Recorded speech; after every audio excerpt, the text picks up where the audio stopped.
The vast hall of the Velthar Dominion shimmered in cold metallic light. Towers of crystal and alloy stretched high into the vaulted ceilings, where energy conduits pulsed like veins of living fire. Thousands of alien officers stood in solemn ranks, their armor glinting beneath banners woven with the sigils of conquered worlds. At the center, upon a dais carved from obsidian steel, stood General Korrath Ven, commander of the Dominion's 9th Armada, a being of immense stature, his carapace gleaming with violet sheen, eyes like burning mercury. His voice thundered through the hall, amplified by the acoustics of domination. "Another system falls," he declared, his mandibles clicking with satisfaction. "Another world bends. The Dominion expands as it always has." The soldiers roared, their cry vibrating the air like an ocean storm. But then, a low murmur swept the ranks.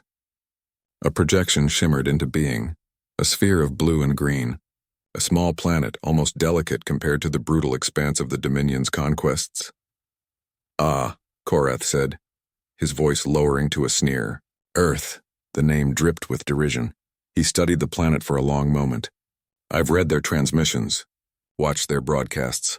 The creatures worship their own fragility. They cry for peace, they cling to sentiment, they fear loss, and yet they dream of stars." The hall filled with laughter, a cruel, echoing sound. "Overrated," Korrath spat. "A world of poets pretending to be warriors. They think courage is love and strength is mercy. They would fall before a single Dominion fleet within a day." And so it was ordered. The 9th Armada charted its course across the void, piercing the dark with its colossal ships. Planets and moons fell silent behind their wake. When Earth's sun appeared as a faint glimmer in the distance, Korrath's officers bowed, awaiting his final word. He looked upon the blue world and whispered, "Let this be a message. The age of humans ends today." On the other side of the void, Earth trembled. In the underground command hub of the Global Defense Assembly, the air was thick with disbelief. Monitors showed the incoming fleet, thousands of ships eclipsing the stars, a metallic swarm descending toward the solar system. Commander Elias Rani stood among his team, his face pale under the red emergency glow. He was a man of quiet resolve, the kind whose eyes carried the weight of every decision. "Are we certain?" he asked. "Yes, sir," came the reply. "It's no drill. They're not responding to any diplomatic channels." Elias nodded slowly. "Then this is it." He turned toward the window overlooking the horizon. The world outside still shone with ordinary peace. Children playing in parks, people laughing, the hum of life unbroken. But overhead, the first glimmers of invasion were visible. Streaks of light tearing through the clouds, he whispered. "They think we'll break." And then he smiled, a small, weary smile, but one that carried something deeper. "They don't know us at all." The invasion began with precision strikes. Satellites shattered in bursts of silver flame. Power grids collapsed across continents. Within hours, the skies were filled with dread, the shadow of ships blotting out the sun. The Velthar marched upon cities, unstoppable, efficient, cruel. But amid the chaos, something unexpected stirred. Humanity did not surrender. In shattered streets, firefighters pulled survivors from rubble beside soldiers and scientists. Civilians passed food through barricades. Doctors operated under candlelight. And in every ruined district, someone found a reason to keep going. Even in defeat, they fought not just with weapons, but with spirit. And when General Korrath watched the first transmissions of Earth's resistance, the sight of untrained humans forming lines against armored legions, and he frowned. "What are they doing?" he demanded. His aide hesitated. "They refuse to yield, General. Even without power or command, they fight." "Foolish," Korrath hissed. "They are prolonging their extinction." But the aide said nothing more, for in the flickering transmission, a single human soldier looked directly into the recording drone and shouted, voice raw, bloodied but fierce, "You can burn our cities, you can take our skies, but you'll never own what makes us human." The feed cut. The room fell silent. For the first time in his long reign, Korrath felt something he could not name, something sharp and cold threading through his chest. It was not fear. Not yet, but it was close. He turned away from the screens and whispered almost to himself, "Overrated, are they?" Outside, the fires of Earth burned, not with despair but with defiance, and the war for humanity had just begun. The night skies of Earth were no longer dark. They blazed with the falling wreckage of ships, alien and human alike, streaking across the heavens like wounded stars. Cities lay scarred. Oceans boiled where plasma strikes had fallen. The air carried the scent of metal and ash. Yet beneath all that ruin, humanity breathed still. Commander Elias Rane stood on what remained of the northern command ridge overlooking the shattered city of Berlin. His uniform was torn, dust clinging to his face, his voice hoarse from hours of shouting orders over static-filled radios. Around him, engineers worked by the dim glow of emergency lamps, piecing together communication links with salvaged components. "Status?" Elias asked quietly. "Most global satellites are gone," Lieutenant Mirachen replied, wiping sweat from her brow. "But the local mesh is holding. We've got civilian bands helping to relay signals. Farmers, truck drivers, even kids with old ham radios." Elias nodded, almost smiling. "That's humanity for you. We adapt." A young soldier nearby muttered, "Adaptation won't stop those monsters." Elias turned to him. "No," he said softly, "but it might teach them what strength really means." High above, in orbit, General Korrath Ven watched from the bridge of his flagship Vigilant Spear. His gaze swept across the devastated continents, yet his satisfaction had dimmed. He had expected surrender. He had expected the human spirit to fracture beneath fear. Instead, they fought back in ways he could not predict. In the ruins of cities, small resistance networks formed, invisible, untraceable, chaotic. The Dominion's precision faltered against something that could not be calculated: human unpredictability. "General," said his aide, a pale insectoid officer named Therak, "sector reports indicate continuing insurgent activity. We've purged their military bases, yet resistance spreads like mold." Korrath's jaw tightened. Their species lacks unity. "They fight among themselves. How can they fight us?" Therak hesitated. "Perhaps because they have nothing left to lose." That silence, brief, heavy, pressed against the command deck.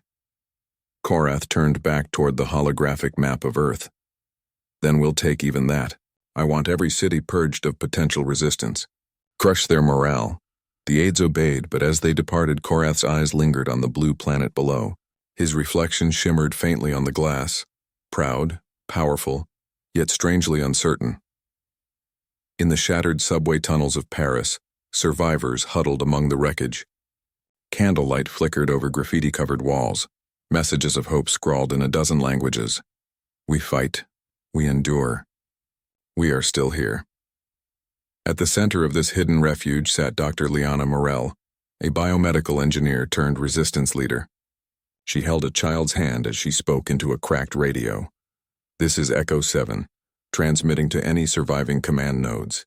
Supplies low but spirits high. Tell Rane, we're still fighting." Her voice trembled, not from fear but from exhaustion. The child beside her, a girl no older than 10, looked up. "Will they come back, Doctor?"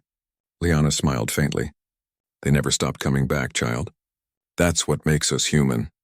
The girl nodded solemnly, clutching a small piece of metal, a fragment of a Dominion drone she had found. "Can we make them afraid?" she whispered. Liana's eyes gleamed. "We already are." Days turned into weeks. Humanity learned, adapted, improvised. Dominion patrols began to vanish, ambushed by human traps using stolen alien tech. Satellite fragments were repurposed into crude orbital mines. Even the environment itself became an ally, as weather hackers rerouted storm fronts to cloak resistance movements. Korrath watched in disbelief. Every world he had conquered before had fallen in obedience, logical, silent, efficient. But this one fought with chaos, with emotion, with something that defied the Dominion's laws of conquest. "They are broken," he muttered to himself, staring at the endless fires of Earth. And yet, they rise again. Therak approached carefully. "General, we've captured a human, a commander. Shall we extract information?" Korrath's antennae twitched. "Bring him." Moments later, 2 guards dragged in a bruised, bloodied man, Captain Darius Holt, one of Rane's field officers. His face was battered, but his eyes burned bright with fury. Korrath loomed over him.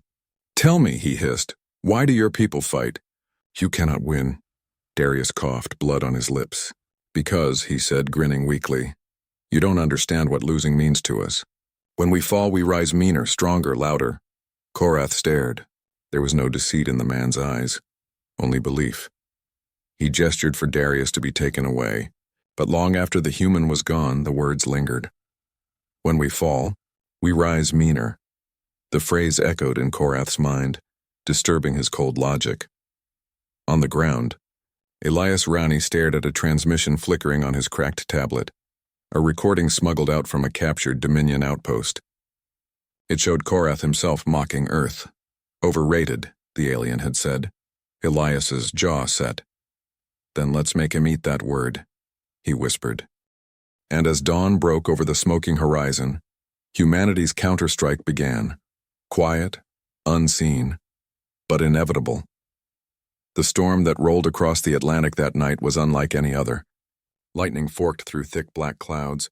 Thunder rumbled like ancient drums, and beneath those roaring heavens, something new was born. Hidden within the tempest, far from Dominion sensors, a cluster of human ships rose from the depths. Old submarines converted into launch platforms, patched together with scavenged parts and desperation. Commander Elias Rane stood inside the control deck of the Resolute, a former research sub now repurposed as a mobile strike base. Around him, engineers and soldiers worked in silence, each movement careful, deliberate, sacred. Power levels stable, said Lieutenant Mira Chen. Wind vectors steady. We're clear to initiate. Elias nodded, his voice low. Then light the sky. Moments later, a ripple of light erupted from the storm. Not natural lightning this time, but the ignition of humanity's defiance. Project Sci-Fi had begun. Thousands of high-altitude drones, built from the debris of fallen Dominion craft, soared upward through the storm's fury. They carried no nuclear warheads, no devastating plasma charges, only a message written in pure light. As they ascended into orbit, they reassembled into vast formations. From the surface, the storm clouds broke apart, and across the sky the words blazed in radiant defiance. We are still here. It was seen across the world in Saur, in the deserts of Africa, in the flooded streets of Manila, in the frozen wastes of Siberia. Civilians looked up and wept, not from fear, but pride. Even Dominion troops paused mid-march, staring upward in disbelief. On the vigilant spear, General Korrath watched the transmission replay in silence. What is this? He asked, his voice low. Therak bowed nervously. A communication, General. No apparent strategic value. Korrath's claws tightened on the railing. No strategic value. He pointed at the burning message in orbit. That is an act of defiance. They have no fleet, no empire, no strength. Yet they declare themselves eternal. His voice rose, echoing through the command deck. How does a species with so little courage produce so much? Therak dared to answer. Perhaps, General, courage is not the absence of fear, but the choice to stand anyway. For a long moment, Korrath said nothing. The storm outside flickered across his face, painting him in ghostly light. Prepare orbital bombardment, he said finally, his voice hard again. Let us see how eternal they remain under fire. On the ground, Elias watched as a faint orange glow filled the sky. It was not dawn, and it was destruction descending. Brace for impact. Mira shouted. The Dominion unleashed its wrath, hundreds of plasma lances striking the surface. The ground shook, waves rose like walls of glass, cities crumbled beneath the storm. Yet even as the bombs fell, humanity's new network, the mesh of civilian relays, hidden tunnels, and underground strongholds endured. In one bunker, Dr. Liana Morel crouched beside the same child she'd comforted weeks ago.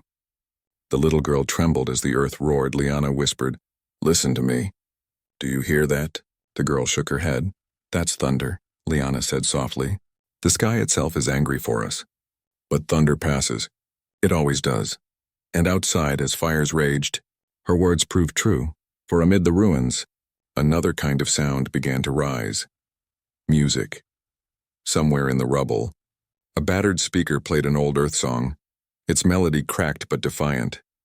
Then another joined and another until across continents, humans began broadcasting old tunes, poetry, laughter, the echoes of what made them.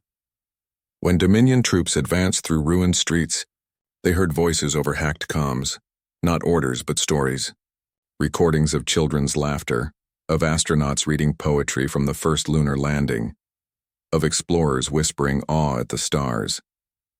And slowly, something stirred in the alien ranks. confusion. Some even hesitated to fire. Back on the vigilant spear, Korrath's officers began to argue among themselves. "They fight with madness," one hissed. "No," another replied. "They fight with memory."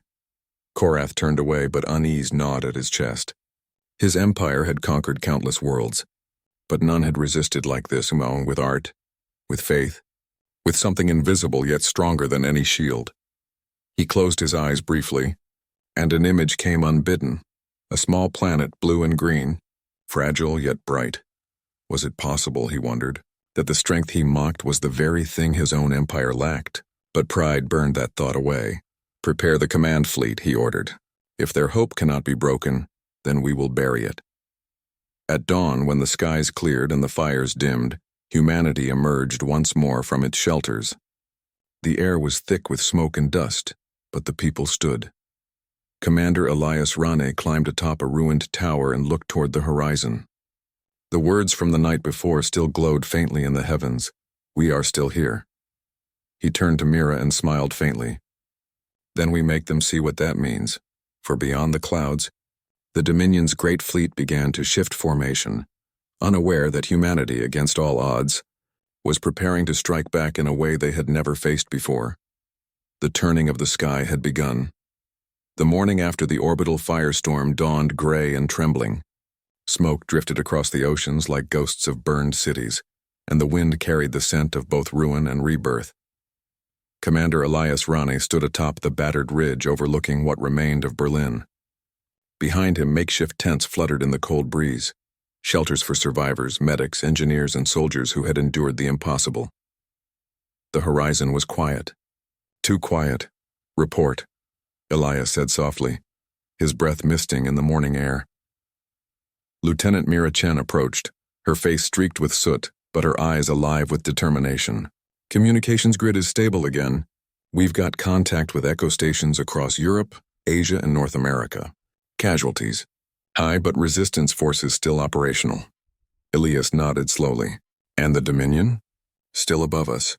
They've paused orbital strikes. Scans show they're repositioning, maybe regrouping." Elias looked to the sky, the endless gray broken by faint glimmers of light. The enemy was watching, waiting. "They think we're finished," he murmured. "Let them." In the shattered ruins of what was once the United Nations headquarters, survivors had carved a new name into the cracked marble steps. Haven 1. It was the symbolic heart of the resistance, a place where broken nations stood together not under flags, but under shared survival. Inside the great hall, now lit by candles and portable generators, engineers and leaders huddled around a holographic table. The air was filled with quiet tension. Dr. Liana Morel stood among them, her hands trembling slightly as she displayed new data. "These fragments," she said, projecting images of Dominion circuitry salvaged from a downed drone, contain a neural mesh, part biological, part synthetic. It adapts to command signals. Elias leaned forward. "You're saying they think through a shared link?" Liana nodded. "Yes, and if we can mimic that link, we might be able to disrupt their coordination." Just for a moment, a murmur swept through the room. "Long enough to hit their command ship," Mira said quietly. Elias looked around at the faces. Soldiers, scientists, civilians. Each one tired, scarred, but burning with the same light. He exhaled slowly. "We'll call it Operation Pulse." High above, on the Dominion flagship Vigilant Spear, General Korrath Venn studied his map of Earth. His talons tapped against the glass, marking human resistance zones. "They refuse to die," he said coldly. Therek approached cautiously. "General, our legions grow restless." They were not bred for drawn-out warfare. Supplies are strained, morale is fading. The humans, defiance is spreading like infection. Korrath turned sharply. "Infection?" Therek nodded. "Yes, my lord. Even some of our lower soldiers have begun questioning the campaign. They ask why we destroy what fights with such silence," Korrath snapped. But inside, a quiet unease spread. He remembered the first human words he had heard. "You'll never own what makes us human." He had dismissed them as arrogance. Yet now his armies, disciplined, emotionless, perfect, trembled under the weight of something they could not name. "Prepare my armor," Korrath said at last. If they will not yield to fear, they will yield to me. That night the world turned red again. Not from plasma fire this time, but from the glow of resistance rising. Across continents, hidden launch bases came alive, from the Sahara to Siberia, from underwater silos to mountain strongholds. Humanity's last fleet ignited. They were not grand starships, but patchwork vessels made from scavenged metal, repurposed shuttles, even orbital debris stitched together by human ingenuity. Elias Rane watched as their signal flared to life on the holomap. "They'll never see this coming," he whispered.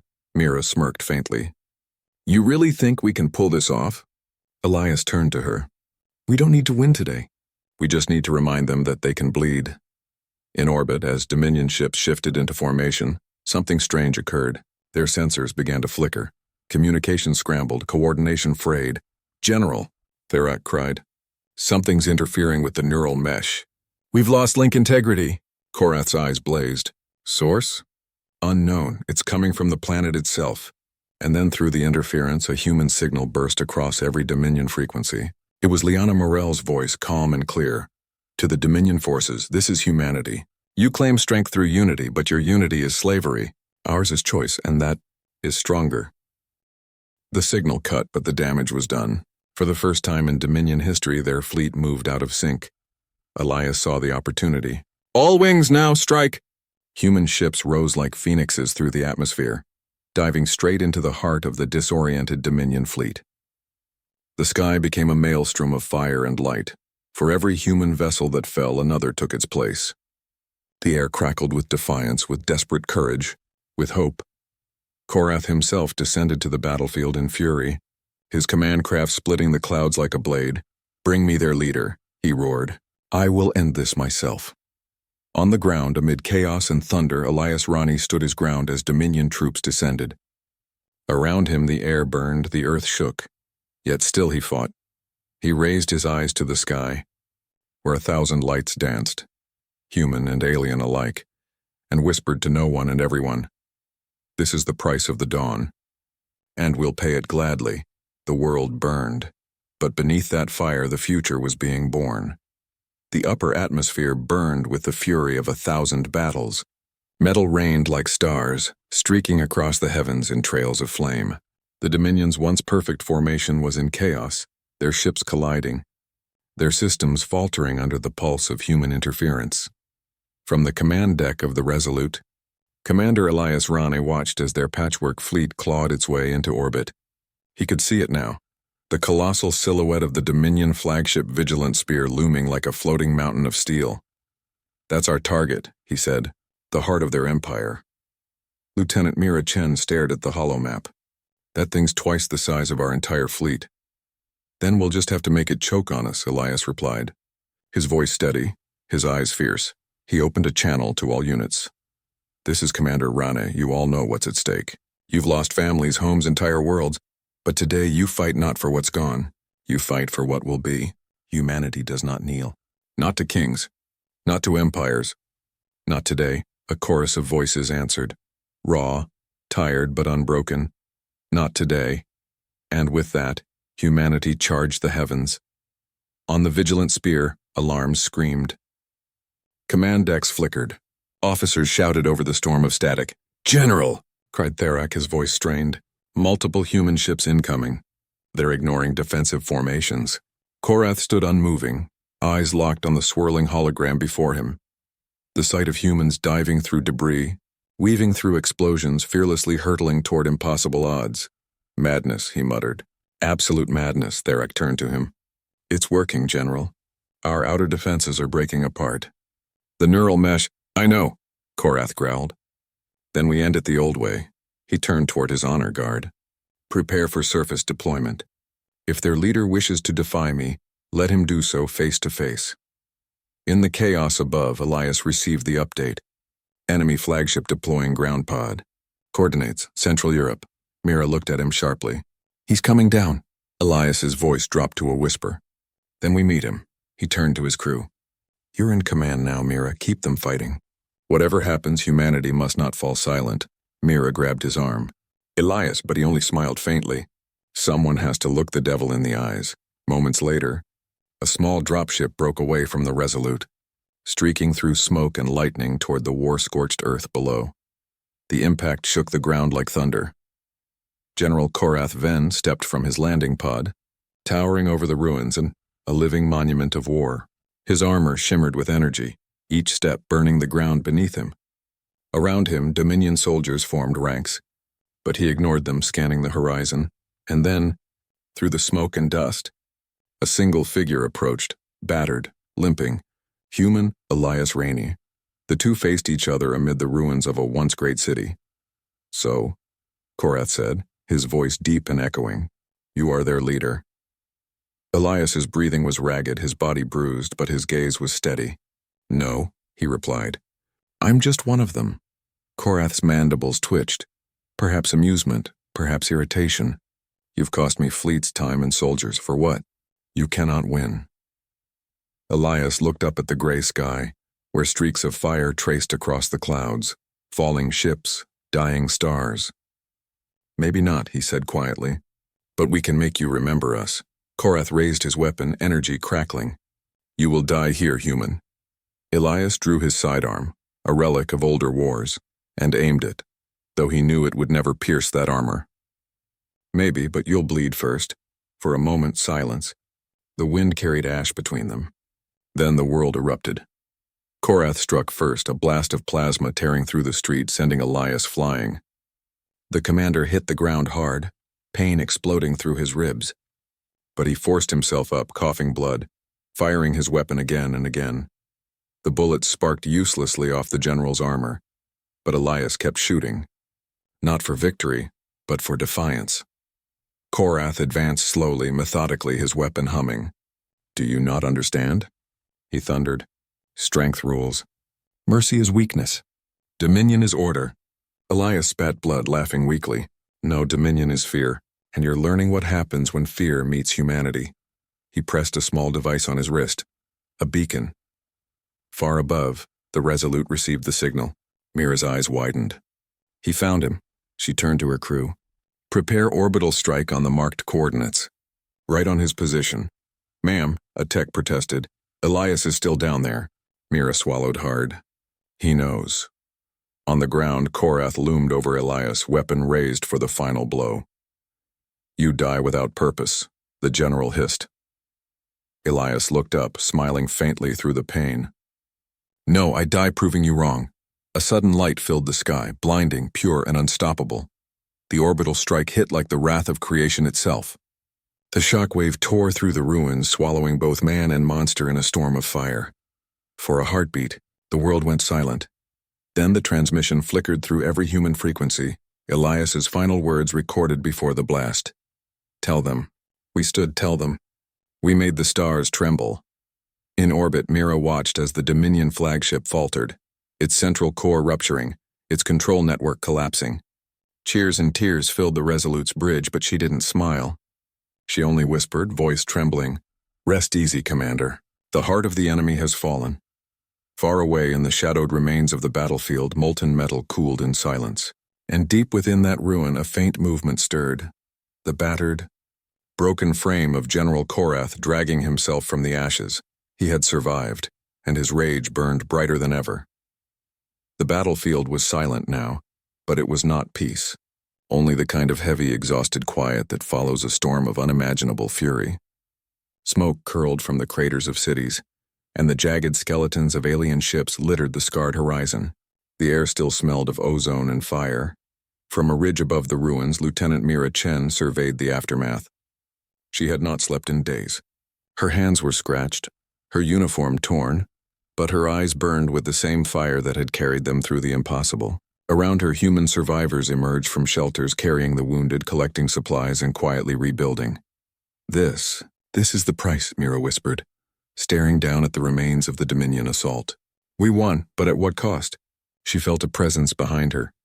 Dr. Liana Morel stepped up, bloodied but unbowed, holding a small device, a makeshift communication relay, scavenged from wreckage. "They're not gone," Liana said softly.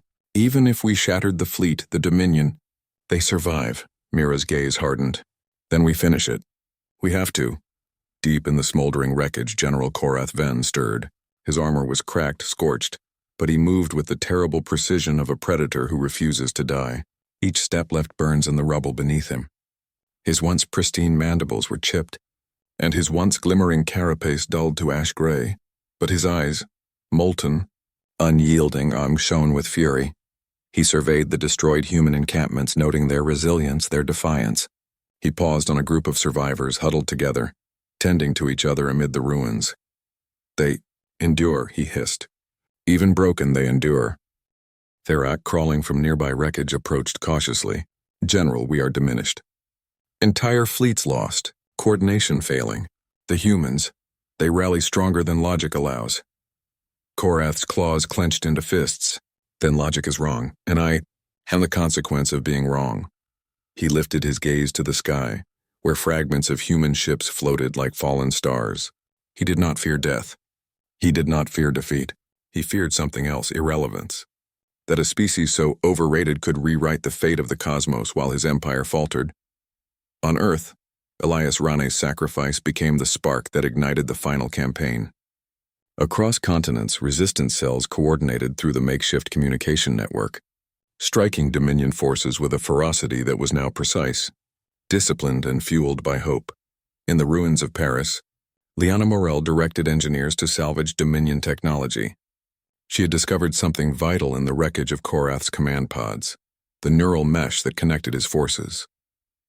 With careful modification, she realized humanity could turn the Dominion's own weapon against them. Every soldier who follows their commands now becomes vulnerable, Liana explained to Mira. It's a ripple. We need only one spark to collapse the entire network. Mira nodded, gripping her rifle. Then we light that spark. Meanwhile, in orbit, the remaining Dominion vessels struggled to reorganize. Korrath's personal flagship had been shattered, their command chain fractured. Messages went unheeded, orders ignored. Even their elite soldiers hesitated, confused by the sudden breakdown of logic that had always guided them. Korrath, scarred and furious, took to a stripped-down assault ship, a vessel built for speed and destruction. He moved like a force of nature, hunting the pockets of resistance, striking with precision, leaving destruction in his wake. Yet with every victory, he noticed something he had never encountered before. The humans did not break. Every time he destroyed a stronghold, a new one rose in its place. Every soldier he killed was replaced by 10 more, trained not only to fight but to endure, to inspire, to resist with unwavering spirit. For the first time, Korrath began to understand fear, not his own but the fear of being forgotten, of watching a species rise from the ashes of his empire. On the ground, the final phase began. Humans, using their newly adapted technology, struck the neural hubs controlling Dominion coordination. One by one, alien legions faltered, confusion rippling through their ranks. Ships collided in orbit. Soldiers turned on each other. The Dominion, once the unstoppable force of the galaxy, became a crumbling, chaotic nightmare. Mira stood beside Liana, eyes wide as she watched alien ships plummet from orbit, their engines failing. They can't recover from this. Liana shook her head. They can, but it will take centuries to rebuild. And they will never understand the one thing that defeats them every time. Us. Mira looked at the sky, at the broken remnants of Korrath's fleet burning like dying stars. She whispered almost to herself, "We are humanity, and we endure." Far from the battlefield, Korrath rose from the smoking ground. His armor was battered beyond recognition, his body screaming in pain, yet his eyes were fixed on Earth, on the blue and green jewel that had defied him. "This is not over," he hissed. "I will return, and when I do..." But even he paused, watching humans rebuild from ruins, tending to the wounded, comforting the lost, organizing what little they had left. He did not understand it. He could not. Logic had failed him. Order had betrayed him, and pride had blinded him. For the first time, Korrath realized the strength of humanity was something he could not conquer, and the empire he had built lay in ashes. The sky above Earth burned with the last remnants of Dominion fire. Twisted hulls of alien ships fell through clouds like shooting stars, some crashing into oceans, some burning on impact over forests and plains. The horizon glowed red and orange, painting a world in ruin and hope alike. Amid the devastation, humanity stood. Scavengers, soldiers, civilians, all together, rising from rubble, rebuilding, healing, and standing tall. Commander Elias Rane had been gone, but his spirit endured in every strike, every plan, every voice of defiance that echoed across the planet. Survivors whispered his name like a prayer, and his courage had become the heartbeat of resistance. On the shattered plains of Central Europe, Lieutenant Mira Chen and Dr. Liana Morel led the last coordinated push against the remaining Dominion forces. Humanity had turned the aliens' own technology against them.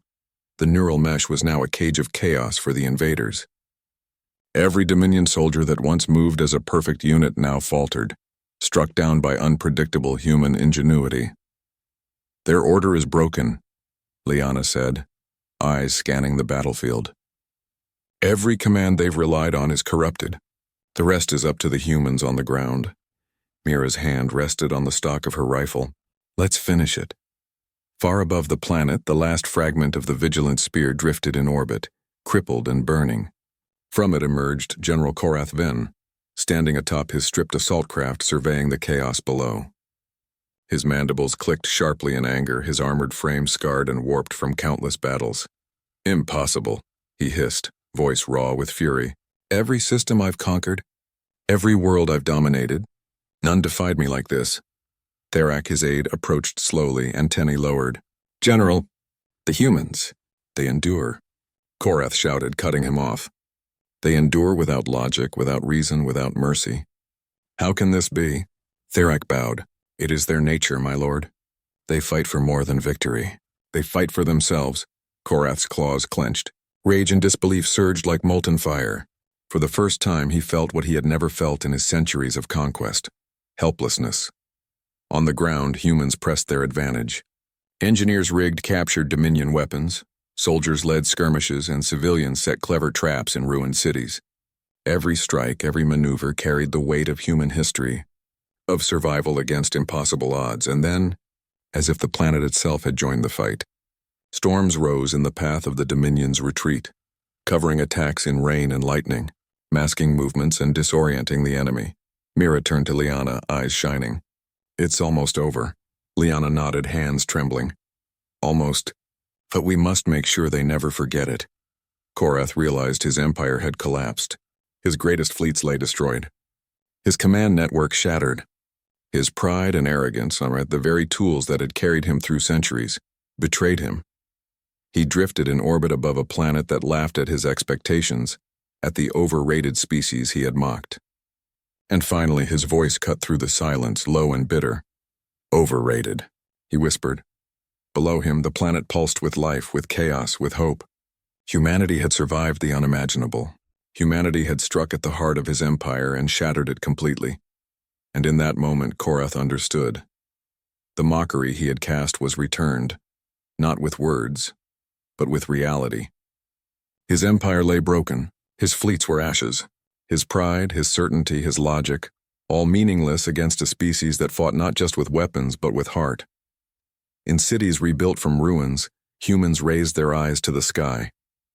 Children played among rubble, laughter ringing through streets once silent with fear. Survivors shared stories of courage and defiance. Every song, every tale, every small act of love and kindness became a testament to the unbreakable spirit of Earth. Mira Chen, standing on a ridge, watched the sunrise paint the world in gold and green.